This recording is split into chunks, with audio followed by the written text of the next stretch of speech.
Welcome back to SportsLine, everybody. As promised, we've got our good friend Teresa Walker from the Associated Press on the line with us. Teresa, thanks so much for joining us tonight. How are you?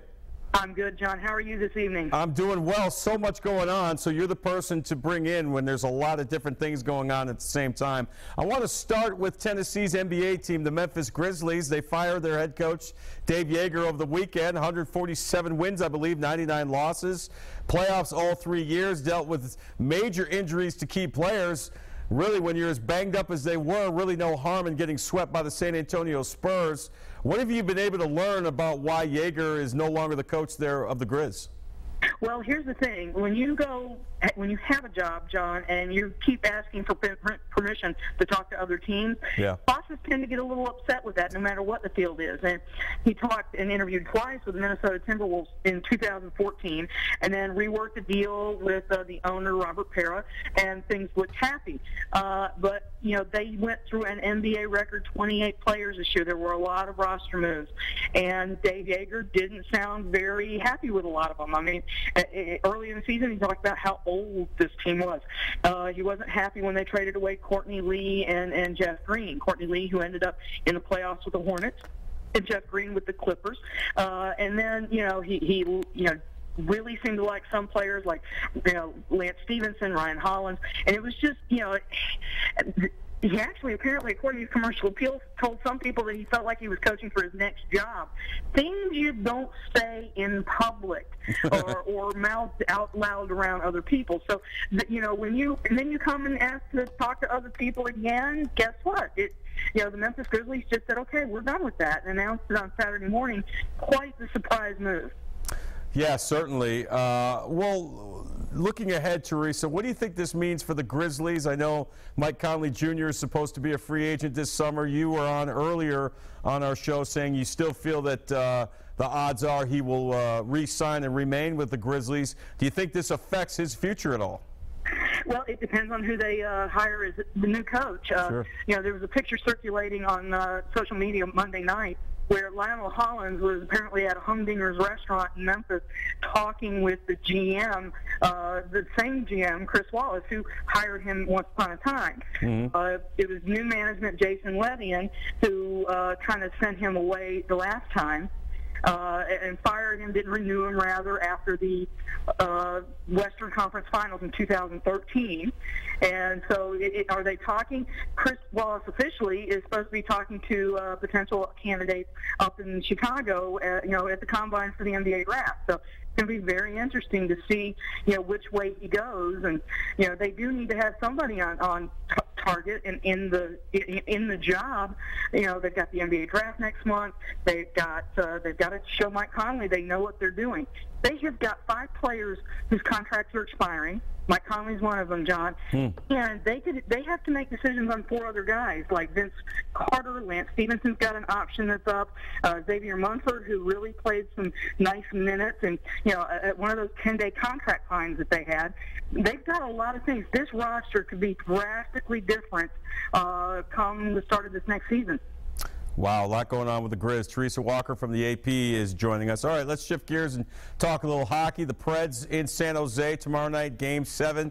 You know, I was just saying earlier in the first segment, Teresa, you look at how this series has gone on, and you look at Game 6 the other night. They go down 2-0 in the first period. They come back to tie, but then they go down 3-2 to the Sharks in the third period, more than halfway through. And I remember thinking, all right, I think that's it. I think that's the end of the line. But lo and behold, they come back and tie it and win it in overtime.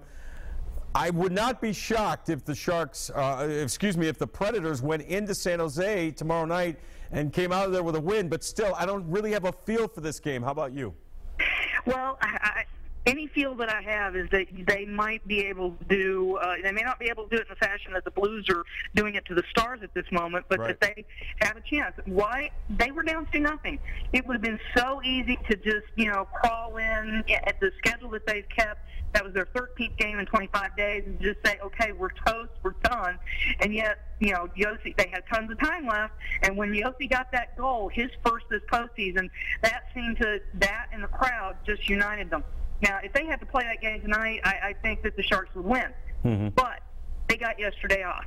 And for a team that has not had a day off, you know, I'm thinking they practiced, you know, every week, every day, I think, leading up to the first game of the playoffs on April 15th. So this is going to be their 5th trip out to California, and wherever they fly next, if it's St. Louis or Nashville tomorrow, guess what? Or Friday, that'll be their 9th flight back to and from California. That's a ton of travel. Yeah, I think that'll put them at around 19,000 miles. Wow. Just ridiculous. But they took yesterday off, and I don't know, they just, Shea Weber said, they're 0 for 7 all time in the postseason in San Jose. But, stuff happens. You can break things. And with Laviolette's record and, in Game 7 and in elimination games, I think there's a little bit of confidence built up with the coach and with the elimination games they've won. They're 3-0 right now this postseason. So it's an exciting time to be watching this Predators team. And Teresa, you have to believe there's got to be a little frustration setting in with the San Jose Sharks. You look at Game 4, they had a lead in the 3rd period, a chance to go up 3-1, really take a stranglehold of the series. They lose in triple overtime. The other night, they're up 3-2. In the 3rd period, a chance to end the series. They can't get it done. Yeah, they're going to be on home ice tomorrow for Game 7, but you have to think the Sharks are a little bit frustrated because they can't seem to put those pesky Preds away. I heard you've been calling them pesky Preds, and that's the thing. The Sharks have got to be thinking now about, some of their woes in elimination games. One stat I saw from Josh Cooper with Yahoo Sports, Puck Daddy was 1-6 in the last 2-3 postseasons for the Sharks. Now, that's not a good number. And, the early face-off time, I think they really needed the captain Pence to go to 7 so that they could have the later tip-off tomorrow night. Mm-hmm. But guess what? They're going to be facing off at 6 o'clock local time. Traffic can be really bad out there, and there's a lot of they've had some empty seats. So if the Preds can get in there, get an early goal, and play the way that they played for the majority of Game 6 on Monday night, they just might be moving on.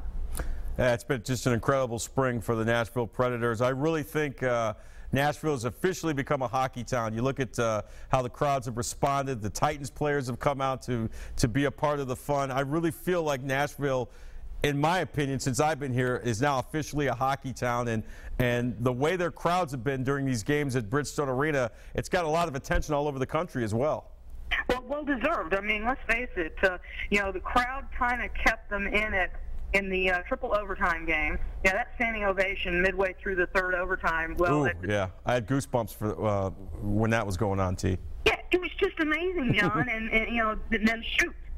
72 seconds later, they score. So, they've been bringing tons and tons of energy, and the noise that they had on Monday night when Arvidsson scored, it's as loud as I've heard that building ever, and that includes when they beat the Red Wings for the first time in the playoffs. So it's fun, and I'd really like to see what Nashville does. I think Nashville will turn it up to 11 if there's hockey in Nashville next week.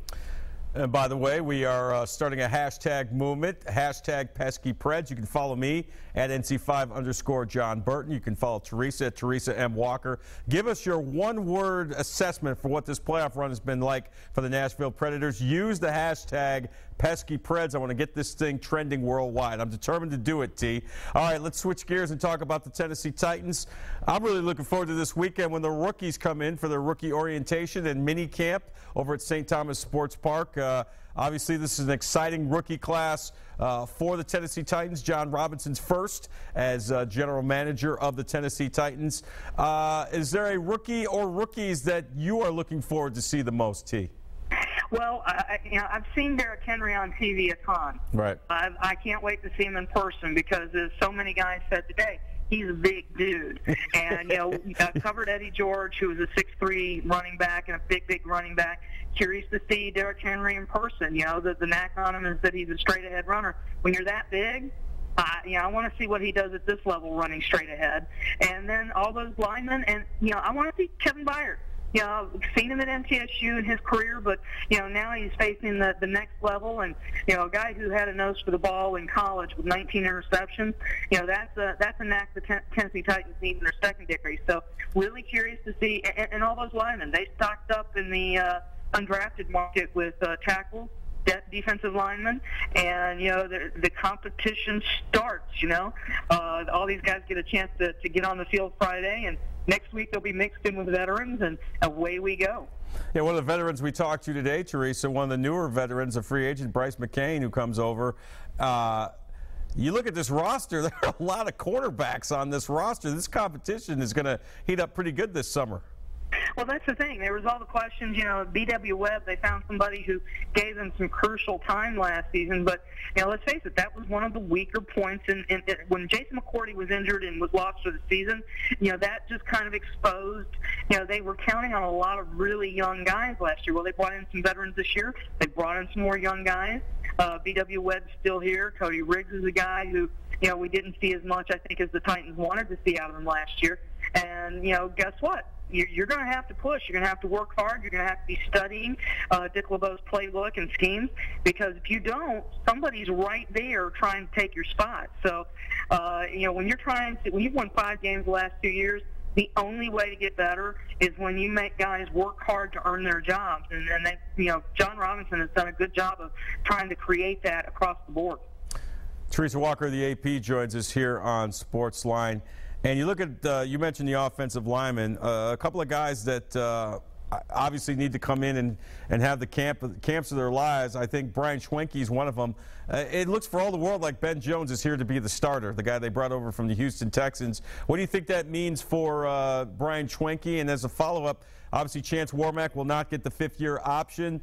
Are his days numbered in two-tone blue? Well, Chance has got a chance to show that he deserves to stick around. That 5th-year option was pretty pricey at $11.9 million, and that's an awful lot to invest in a right guard who, yes, he's got 46 starts, but when you take somebody with a 10th pick overall, that should be a guy setting the tone for your offensive line. And there's been a rotation, a revolving door at center and right tackle. Well, guess what? You need him to be a leader in that line, a leader in that room. Now that he's got Ben Jones beside him, he's going to have a chance to show. The Titans made it very clear. The door's open. Show us what you've got. Yeah. And he needs to do just that, because Sebastian Tretola is a guy who's, he's not shy. Even though he's a 6th-round pick, he started 2 years at Arkansas, and he's a big guy, and he loves to run block, and that's what Mike Mularkey's looking for. And he's mad that he's a 6th-round pick. He's a little bit PO'd that he's a 6th-round pick, and he plans to bring that anger with him to the pros. Absolutely, and that's what the Titans need. They need guys pushing.